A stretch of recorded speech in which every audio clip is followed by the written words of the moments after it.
پھر اسی طرح یہ کہ حضرت فاطمہ رضی اللہ تعالیٰ عنہ بہت محنت مشقت کرنے والی خاتون تھی. ہائی لائٹ ہے یہ بھی، رائٹ. جنت کی عورتوں کی سردار ہیں، دیکھیے کتنا کام کرتی ہیں، تو اپنے آپ کو مظلوم نہ سمجھے. حضرت علی کہتے ہیں کہ رسول اللہ صلی اللہ علیہ وسلم نے جب فاطمہ رضی اللہ عنہا سے ان کا نکاح کیا تو ان کے ساتھ روئیں دار کپڑے، یعنی اوپر بر ہوگی یا جیسے شنیل ہوتی ہے یا کوئی اس طرح، یعنی جو کپڑے تھے ان کے اوپر روئیں تھے، پلین کپڑا نہیں تھا. چمڑے کا تکیا جس میں گھاس بھری ہوئی تھی، 2 چکیاں آٹا وغیرہ پیسنے کے لیے، مشکیزہ پانی بھرنے کے لیے، اور 2 مٹکے گھڑے جو ہوتے ہیں وہ بھی روانہ کیے. ایک دن حضرت علی نے فاطمہ رضی اللہ عنہا سے کہا، اللہ کی قسم کنویں سے پانی کھینچ کھینچ کر میرے سینے میں درد ہو گیا ہے، یعنی میں اتنی محنت کرتا ہوں، بہت مشقت ہو گئی. پھر کہا کہ اللہ نے آپ کے والد کو کچھ قیدی عطا کیے ہیں، ان سے جا کر کسی خادم کی درخواست کیجیے. فاطمہ کہنے لگی، اللہ کی قسم چکی چلا چلا کر میرے ہاتھوں میں بھی چھالے پڑ گئے، اور یہ ان کے گھر کے کام ہے. چنانچہ وہ نبی صلی اللہ علیہ وسلم کی خدمت میں حاضر ہوئی.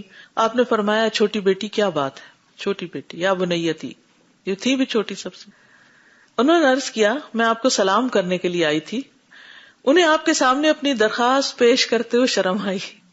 گھر سے تو اتنا بوجھ لے کے آئی تھی، لیکن آپ کو دیکھ کے کچھ نہ کیسے بھی. بعض اوقات ایسا ہوتا ہے نا، انسان کے دل میں بہت باتیں ہوتی، میں ذرا فلاں سے ملوں، میں اس کو یہ بھی کہوں گی، یہ بھی کہوں. جب فلاں سامنے آتا ہے تو سب غائب. اور وہ شرم کے مارے واپس لوٹ گئی. حضرت علی نے پوچھا، کیا ہوا؟ کہنے لگی، مجھے تو ان سے کچھ مانگتے ہوئے شرم آئی، میں تو نہیں پوچھ سکی. اس کے بعد وہ کہتے ہیں ہم دونوں اکٹھے ہو کر آپ کی خدمت میں حاضر ہوئے، یعنی ایک دوسرے کو مورل سپورٹ دیتے ہوئے. حضرت علی کہنے لگے، یا رسول اللہ صلی اللہ علیہ وسلم، اللہ کی قسم کنویں سے پانی کھینچ کھینچ کر میرے سینے میں درد شروع ہو گیا ہے، وہ بہت مشقت سے بہت نیچے ہوگا، گہرا ہوگا. اور فاطمہ کہنے لگی کہ چکی چلا چلا کر میرے ہاتھوں میں چھالے پڑ گئے. یقیناً اللہ نے آپ کو کچھ قیدی عطا کی ہیں، ان میں سے کوئی ایک بطور خادم ہمیں بھی دے دے. یہ سن کر رسول اللہ صلی اللہ علیہ وسلم نے فرمایا، اللہ کی قسم میں اہل صفہ کو چھوڑ کر جن کے پیٹ چپکے پڑے ہوئے ہیں اور ان پر خرچ کرنے کے لیے میرے پاس کچھ نہیں، میں تمہیں کوئی خادم نہیں دے سکتا، بلکہ میں انہیں بیچ کر ان کی قیمت اہل صفہ پر خرچ کروں گا. اس پر وہ دونوں واپس چلے گئے. رات کے وقت نبی صلی اللہ علیہ وسلم ان کے پاس تشریف لائے، اور انہوں نے جو چادر اوڑھ رکھی تھی وہ اتنی چھوٹی تھی کہ سر ڈھکتے تھے تو پاؤں کھل جاتے، پاؤں ڈھکتے تو سر کھل جاتا. آپ کو دیکھ کر دونوں اٹھنے لگے تو آپ نے فرمایا اپنی جگہ پر ہی رہو. پھر فرمایا، کیا میں تمہیں وہ کلمات نہ سکھاؤں جو جبریل نے مجھے سکھائے؟ وہ اس سے بہتر ہے جس کا تم نے سوال کیا. پھر فرمایا، ہر نماز کے بعد 10 مرتبہ سبحان اللہ، 10 مرتبہ الحمدللہ، 10 مرتبہ اللہ اکبر کہہ لیا کرو، اور جب بستر پر آؤ تو 33 مرتبہ سبحان اللہ، 33 مرتبہ الحمدللہ اور 34 مرتبہ اللہ اکبر کہہ لیا کرو. حضرت علی کہتے ہیں، اللہ کی قسم جب سے رسول اللہ صلی اللہ علیہ وسلم نے یہ کلمات سکھائے ہیں میں نے انہیں نہیں چھوڑا. حضرت علی سے ابن القوا نے کہا کہ جنگ صفین کی رات بھی آپ نے نہیں چھوڑا؟ تو میں نے کہا، اہل عراق اللہ تم کو ہلاک کرے، صفین کی رات بھی میں نے نہیں چھوڑا.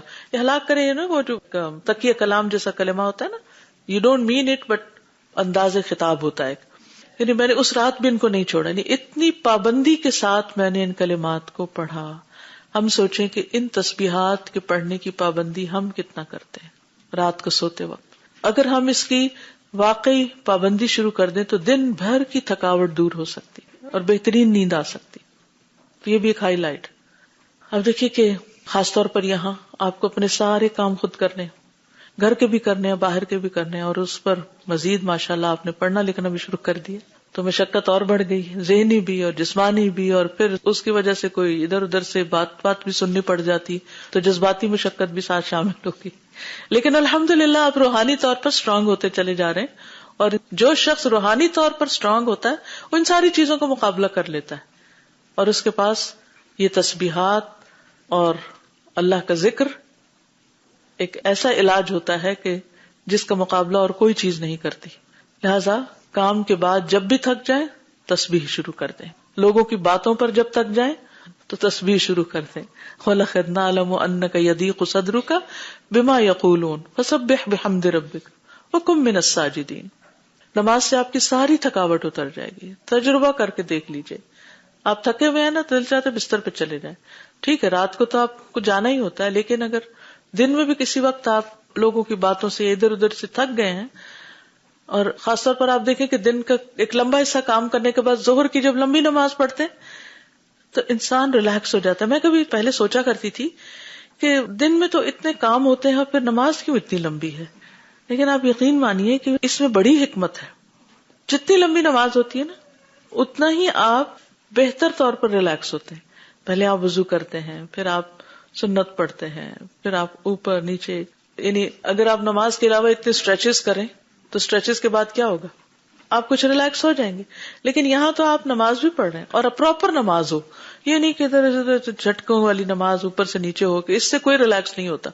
وَلَا يَذْكُرُونَ اللَّهَ إِلَّا قَلِيلًا, جیسے منافقین اللہ کا ذکر کرتے ہی نہیں نماز میں مگر بہت تھوڑا, اس سے کوئی ریلیکس نہیں ہوتا. اگر آپ پراپر نماز پڑھنے والے ہیں, میں آپ کو گارنٹی دیتی ہوں کہ یہ نماز آپ کی تھکاوٹ لازماً دور کر دے گی, آپ کو بالکل فریش کر دے گی.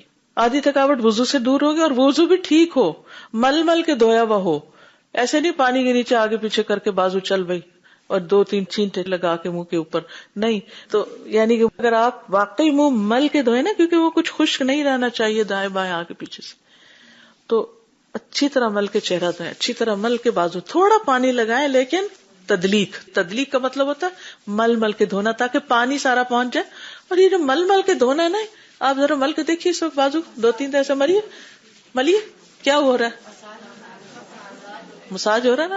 اور تیل کی جب پانی لگا کے آپ مساج کر رہے ہیں تو آپ کو ٹھنڈا کر رہے ہیں, ساری نجاستیں اتر رہی ہیں, روحانی جسمانی دونوں. اور اس کے بعد آپ آتے ہیں سکون سے نماز شروع کرتے ہیں, اللہ کا ذکر شروع کرتے ہیں. رکوع میں جب جاتے ہیں تو خوب اچھی طرح جاتے ہیں, یعنی کہ اس میں حکم کیا ہے کہ کتنی کمر جھکائی جائے, اسٹریٹ ہو جائے, اور گھٹنے کیسے ہوں, ڈھیلے یا اسٹریچ کیے ہوئے ہوں, اسٹریچ ہوں, کیونکہ کچھ لوگ گھٹنے آگے سے کر کے ایسے کر کے رکوع کر رہے ہوتے ہیں, اس سے کوئی تھکاوٹ نہیں اترتی. اگر آپ مسنون نماز نہیں پڑھتے تو آپ کی تھکاوٹ نہیں اتر سکتی. آپ پراپر نماز پڑھیے, اور پھر آپ جاتے ہیں سجدے میں, صحیح جما کے آپ سجدہ کر رہے ہیں, صحیح آپ کے پنجے پیچھے سے مڑے ہوئے ہیں. اگر آپ یہ ساری پاؤں کی انگلیاں اور ان کے پور پورے مڑ کے کھینچتے ہیں, تھکاوٹ اترے گی یا نہیں اترے گی؟ اور پھر جس سرٹن پوزیشن پہ بیٹھنے کے لیے کہا گیا, اور خصوصاً جب رائٹ پاؤں اٹھا کے آپ کھڑا کر کے آپ تورک کرتے ہیں, صحیح نماز تو پڑھ کے دیکھیے.